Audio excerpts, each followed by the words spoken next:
মাননীয় ইয়াং সংসদ সদস্য, আপনাকেও ধন্যবাদ আপনার প্রশ্নের জন্য। আপনি নিজেও সাক্ষী, আপনার নির্বাচনী এলাকাতেও আপনাকেও মহিলারা ঘিরে ধরেছিল ফ্যামিলি কার্ড দেওয়ার জন্য। আপনি উত্তরে বলেছেন যেই মুহূর্তে ফ্যামিলি কার্ড সরকার দেবে আপনি চেষ্টা করবেন তাদেরকে ফ্যামিলি কার্ড ডিস্ট্রিবিউট করার জন্য।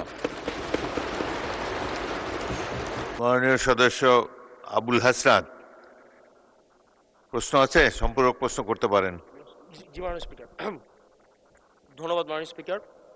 মাননীয় স্পিকার, মাননীয় প্রধানমন্ত্রী মাত্র যে উত্তরটি দিয়েছেন, নারীদের সামগ্রিক উন্নতির জন্য, অর্থনৈতিক উন্নতির জন্য যেসব পদক্ষেপগুলো নিয়েছেন, সেসব পদক্ষেপের 5 নম্বর প্যারাগ্রাফের আলোকে মাননীয় স্পিকার আমার সম্পূরক প্রশ্ন। মাননীয় প্রধানমন্ত্রী বলেছেন যে টোটাল 4 কোটি পরিবারকে আমরা ফ্যামিলি কার্ডের আওতায় নিয়ে আসব। আমরা যদি 4 কোটি পরিবারকে আমরা ফ্যামিলি কার্ডের আওতায় নিয়ে আসি, তাহলে আমাদের 1,20,000 কোটি টাকা মাননীয় স্পিকার আমাদের টোটাল হচ্ছে খরচ হবে, এবং প্রসিজারাল কস্ট সহ সেখানে 1,34,000 কোটি টাকা হচ্ছে আমাদের বার্ষিক খরচ হচ্ছে। আবার গত সপ্তাহে মাননীয় স্পিকার আমরা ফার্মার্স কার্ডের বিষয়ে জানলাম যে 2,75,00,000 ফার্মার্সকে আমরা ফার্মার্স কার্ডের অধীনে আমরা নিয়ে আসবো। মাননীয় সদস্য সরাসরি প্রশ্ন করুন, ভূমিকা বাদ দেন, প্রশ্ন করুন। তো সেখানে 6,875 কোটি টাকা, যেখানে প্রসিজারাল কস্ট সহ 7,000 কোটি টাকা মাননীয় স্পিকার খরচ হচ্ছে।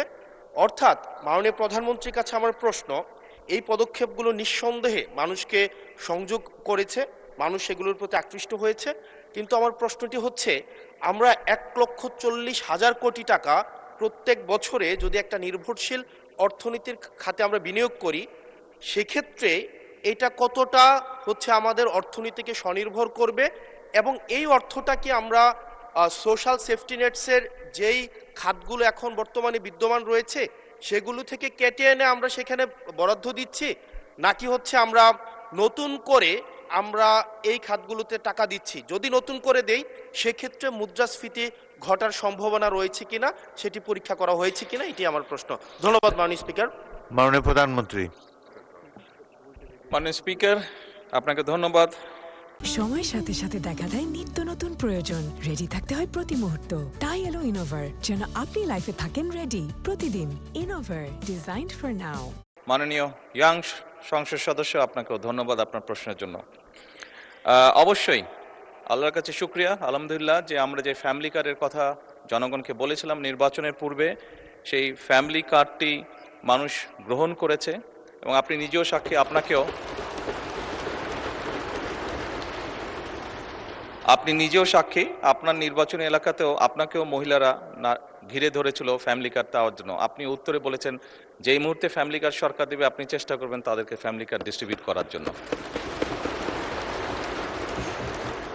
মাননীয় সংসদ সদস্য, আপনি নিশ্চয়ই এটি অনুধাবন করতে পারবেন যে 4 কোটি পরিবারকে আমরা ফ্যামিলি কার্ড দিব। আমরা পর্যায়ক্রমিকভাবে সরকার এটা দেবে। পৃথিবীর কোনো সরকারের পক্ষেই একবারে এটি করা সম্ভব না। এই ডাটাগুলো কালেক্ট করতে হবে, কার কি অবস্থা, প্রত্যেকটা ফ্যামিলির ডাটা কালেক্ট করবে, পর্যায়ক্রমিকভাবে আমরা দিব। এবং প্রথম স্টেজে আমরা যারা ভালনারেবল ফ্যামিলি আমরা তাদেরকে এই কার্ডগুলো দিব।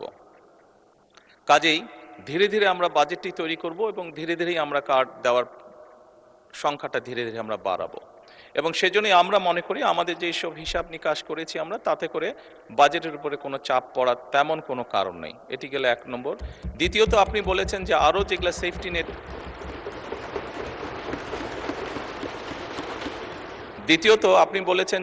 যেগুলো social security safety net program আছে সেগুলির সাথে কনফ্লিক্ট করবে কিনা। মাননীয় সংসদ সদস্য, আপনি যদি দেখেন এই মুহূর্তে যে কটি ধরনের ডিফারেন্ট কাইন্ডের এই ধরনের প্রোগ্রাম আছে, আপনি যদি সবগুলোর অর্থ সহযোগিতা অ্যাড করেন দেখবেন যে ফ্যামিলি কার্ডে যেই 2,500 টাকা দেওয়া হচ্ছে সবগুলো অ্যাড করলে সেটার পরিমাণ না। অর্থাৎ ফ্যামিলি কার্ডে যেই সহযোগিতা দেওয়া হচ্ছে টাকার ভলিউমে সেটা সবচেয়ে বেশি, ভলিউমে বেশি, 2,500 টাকা কোনোটাই। সবগুলোকে একজন মানুষকে যদি সবগুলো সুবিধা দেন এই মুহূর্তে যেগুলো চালু আছে, তাহলে একজন লোক 2,500 টাকার কম পাচ্ছে, বেশি পাচ্ছে না। এবং এর মধ্যে আমরা দেখেছি, এর মধ্যে রিসার্চ করে অনেকগুলো মানুষ আছে বা অনেকগুলো ব্যক্তি আছেন যাদের উপরে রিপিটেশন হচ্ছে, যে একই সুবিধা কয়েকটি সুবিধা একজন ব্যক্তি পাচ্ছেন। তো সেগুলোকে আমরা কাট ডাউন করব, সবগুলোকে আমরা কাট ডাউন করব না। যেগুলো রিপিটেশন হচ্ছে সেগুলোকে আমরা কাট ডাউন করব। এভাবেই করে আমরা ধীরে ধীরে নিয়ে যাব। আর আপনি ইনফ্লেশনের কথা বলেছেন, আমরা অবশ্যই টাকা ছাপিয়ে দিচ্ছি না, আমরা টাকা ছাপিয়ে দিব না, বরঞ্চ আমরা মনে করি এতে ইনফ্লেশনটা কমে আসবে। কারণ আপনি চিন্তা করুন, যখন সে 2,500 টাকা পাচ্ছে, এর মধ্যে নিশ্চয়ই যারা পেয়েছে আপনি দেখেছেন যে তাদের ভিডিওতে দেখেছেন তাদের রিয়াকশনগুলো কি কি করবে তারা। কেউ বলেছে জামা কাপড় কিনবে, কেউ বলেছে বইয়ের বাচ্চার জন্য বই কিনবে, কেউ বলেছে ফ্যামিলির প্রয়োজনীয় জিনিস ক্রয় করবে। তার মানে আপনি দেখুন, যেই মানুষগুলো পাচ্ছে এরা কিন্তু কোনো ব্র্যান্ডেড জিনিস ব্যবহার করে না। আমরা সবাই একটু অ্যাফোর্ড করতে বলে যে ব্র্যান্ডেড বিদেশি জিনিস ব্যবহার করি। এই মানুষগুলো কিন্তু যেসব জিনিস ব্যবহার করে সেগুলো কিন্তু তাদের প্রয়োজনীয় জিনিস ব্যবহার করে, এবং তারা যেই জিনিসগুলো ব্যবহার করে অধিকাংশই দেশীয় কলকারখানা, দেশেই উৎপাদিত হয়।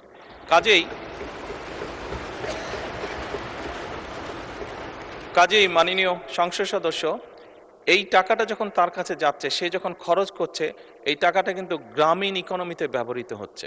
সে হয় মুরগি কিনছে, সে হয়তো থালা বাসন কিনছে, সে হয়তো গামছা কিনছে, যেই সবগুলো জিনিস, সে তার বাচ্চার যে কাপড় কিনছে, সে তার বাচ্চার জন্য যে বই কিনছে, সবগুলো জিনিস লোকালি প্রডিউস হচ্ছে। তার ফলে যেটা হবে, আমাদের লোকাল ইন্ডাস্ট্রিগুলো ধীরে ধীরে, এই যে 1,64,000 কোটি টাকার আপনি কথা বললেন, এটি সম্পূর্ণভাবে লোকাল ইন্ডাস্ট্রিগুলোতে যাবে, লোকাল ইন্ডাস্ট্রিগুলোকে এগুলো হেল্প করবে। এবং স্বাভাবিকভাবে যখন একটি গ্রামে যখন অনেকগুলো ফ্যামিলি, অনেকগুলো মহিলা এই কার্ডটি পাবেন, তারা যখন যেই দোকানে গিয়ে সদাই করবেন, তারা জিনিসপত্র কিনবেন, সেই দোকানে আপনি খোঁজ করে দেখুন, এখন হয়তো একজন হেল্পার আছে দোকানের, তার স্টাফ হয়তো একজন আছে, কিন্তু আপনি 3 মাস পরে বা 6 মাস পরে দেখবেন তার স্টাফ 2 জন হয়ে গেছে। কারণ স্বাভাবিকভাবে অনেকগুলো ফ্যামিলির কাছে এই সহযোগিতাটা পৌঁছাবে এবং তারা সেখানে সদাই করতে যাবে বা জিনিসপত্র কিনতে যাবে। ফলে ওই দোকানের মালিক যে বা দোকানটা যা চালাচ্ছে, তার তখন একজন সহকারী হবে না, তার 2 জন সহকারী হবে। অর্থাৎ কর্মসংস্থানেরও একটি ব্যবস্থা হচ্ছে। একদিকে যেরকম এইটা এক কাইন্ড অফ ইনভেস্টমেন্ট, স্টেট, রাষ্ট্রের একটা ইনভেস্টমেন্ট, যে ইনভেস্টমেন্টের মাধ্যমে ধীরে ধীরে লোকাল শিল্পগুলো গড়ে উঠবে, যে ইনভেস্টমেন্টের মাধ্যমে ধীরে ধীরে কর্মসংস্থানও গড়ে উঠবে। সেই জন্যই আমাদের হিসাব বলছে ইনফ্লেশন বরং কমবে, বাড়বে না। মাননীয় সংসদ সদস্য, ধন্যবাদ আপনার প্রশ্নের জন্য।